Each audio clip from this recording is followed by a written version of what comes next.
Right now, we're going to bring in an old friend of the Buzz. He's been coming on the Buzz for, gosh, probably about 8 years now. Let's bring in local poet, Inner Ear Poetry Jam, Bryan Medina. How's it going, buddy? How you doing, Chuck? Always good to see you, pal. Thank you. Inner Ear Poetry Jam. You've been going a little bit longer than the Buzz, haven't you? 13 years this year. 13 years. A lot of people don't know that we got a poetry scene here. Amazingly so. After all the energy that other poets have put in the past, Juan Felipe Herrera, Dixie Salazar, Gary Soto, our national poet Phil Levine, who just recently passed. Yeah, a lot of people still don't know, and this is the yoke on my back, as well as others here in the local scene, to let people know. Poetry is a tough thing.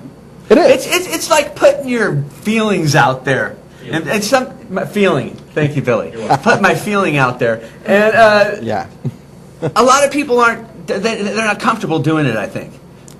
Oh, it takes a certain type of person to want to get out there and tell their truths to people. It's a funny thing where I can't tell some things to my girlfriend, yet in a room full of people, hey, how you doing? Right. How did you start dabbling in the poetry? I started, unfortunately, my start was in the gangs. I used to run with the gangs when I was younger. Were you a rapper? No. No. So you were in a gang and you started doing poetry? Well, I started journaling, as most writers do. They just journaled their day, what they were doing, what was going on. You're in a gang and you're writing a journal. Yeah. Is that still around? Is that journal still around? That journal is somewhere out there in the world. Give me an example of something you wrote in your journal while you're gang banging.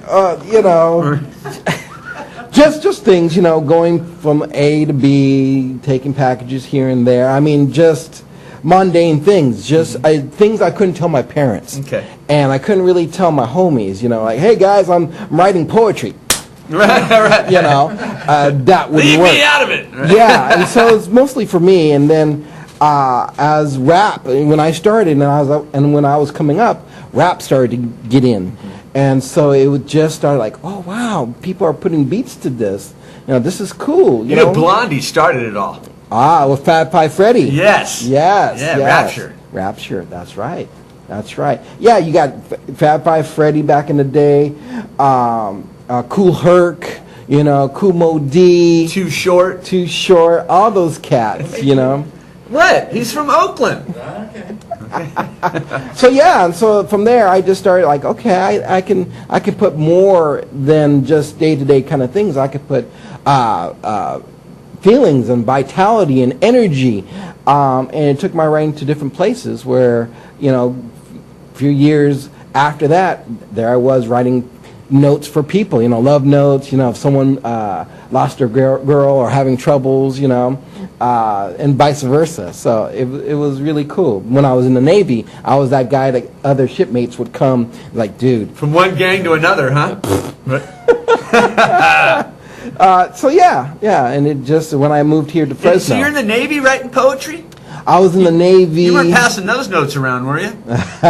Only those notes that fellowship mates needed to be sent, Now, poetry doesn't have to rhyme. No, it doesn't. Right? I think people think that it has to rhyme. It doesn't. It doesn't. And I myself, my own personal poetry, I there's so much rhyming nowadays, I just refuse to do it. I can do it, but I just choose not to. I think it's very limiting, at least for me. I do a lot of talking. Yes, you do. Okay. But the poets, when I see you guys on stage, I'm mesmerized by the deliveries. The delivery of the poetry, to me, is everything. Yes. I know to certain people it's the words and the writing, but to me, I love to watch the different deliveries. And you would think going to a poetry is kind of the same thing, but no, you see people bringing in all their different personalities, their different backgrounds, their different cultures into their performance, and it's not the same thing. Just like you're different from me in what you do. So yeah, it's the best live performance you can go to, you know. It's fun to see people at these events that you have go up there for the first time. Oh, yeah. I've done the comedy for many years, and it's not sometimes not so fun to see somebody go up for the first time. But the poets, yes, you guys are all behind them, and it's a camaraderie. It's a love thing.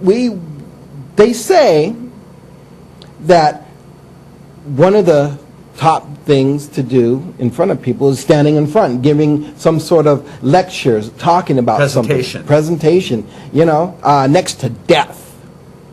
You know, and people have, you know, good reason not to get up on stage because, you know, you got all these eyes looking at you. You got people's thoughts like, wow, look at this guy, you know. You got your paper. The first time I went on stage and there's 10,000 people in front of me, I locked up so bad. It was I can my stomach's getting upset right now just thinking about it. And this was, I don't know, 20 years ago. Wow. Yeah. Well, yeah. It's a big concern. And so what we try and do at our slam, where you're being judged on top of that, you know, we have nice little gag gifts from our mystery box. We make sure, you know, we encourage. We don't say, you got a bad score, you know, none of that. I've done the judging at those poetry slams. It's not easy. Yes, I do remember you were a judge at one of our outside performances at the Old Iron Bird. Yeah, the zero that rocked the poetry world. I'm telling you. I'm telling you. We got pictures somewhere. I know you do. Do you have an event coming up? We do. We have two big events, actually. Our big one right now, we have, oh my God, Chuck, we have a poetry giant coming through Fresno, June 11th at the Fresno Soap Company, Buddy Wakefield. And if you guys... Tell me about Buddy. Buddy Wakefield, oh my goodness, this dude is a 3-time World Slam champion. You know, he has been featured on the BBC, HBO's Def Poetry Jam, and just recently signed a record contract with Annie DeFranco's Righteous Babe record. Huh. Oh, yeah. They make poetry albums. Yes, they do. Just much like comics make comedy albums.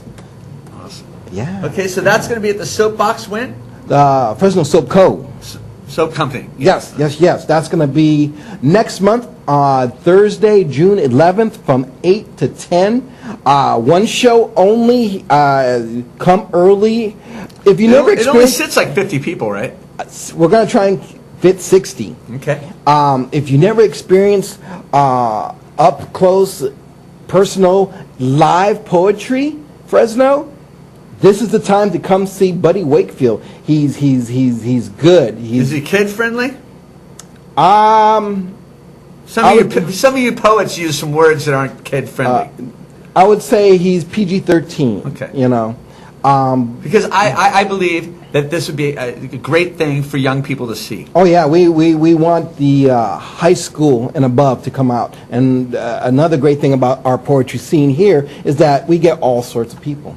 And so this is just another event for that. Tell me about your other event you have coming up, Bryan. Our usual monthly poetry jam, the Beatdown Slam, where we get 10 poets going for a cash prize in 2 rounds, being picked by 5 random judges that my co-host and I pick out. So the people that come to see the show, yes, 5 of those people get picked out of the audience. They don't know, unbeknownst to them. The judges, that is. The judges. Yes. And so they get to interact 5 judges. It. Yeah, 5 judges that we pick randomly get to judge 10 poets. First round, everybody goes, and then after that first round, we cut them. We only 5 make it to the second round, and then that 5, they're going for the money. Awesome. Yeah, it's very. Can anybody sign up for that? Yes, anybody can sign up, and how you sign up is going through our Facebook page, either our Inner Ear Poetry Jam page or on our Beatdown Slam page through an invite. Are we going to be lucky enough to hear a little poetry from Bryan Medina this morning? Oh, my goodness, my goodness. I have not brought anything today. Yeah, that's okay. Just use what's up in your head. Oh boy. You've been doing it a long time. You should have one memorized, shouldn't you? Why did I know this was coming? Ah. Wow. No, seriously, I have nothing you want me to do for a little freestyle? Yeah, a little freestyle would be good. Spit. Spit. That's what they call it. Yeah. Okay, forgive me, Fresno. I'm a little rusty. No bad words, please. No bad words. Okay. I am a poet looking for words in front of a camera, eyes watching me watching the camera, hoping to feed the soul of the inner ear, the Fresno soul that walks along the city streets of the Tower District at night, hoping to dance with the pretty girls, my words jingling from the wicked tongue down to the wicked toe, hoping, praying, wishing that you will come out to this show on the June 11th, on the June 19th, on the right here. You're turned in, plugged in, trying to get some words, trying to get a feeling. This rush, hanging with dangling participles. Chuck Leonard, Bryan Medina, right here live in front of you. All right. All right. Hey, praise to you, brother, for working in the word participle. Give me some. All right. All right.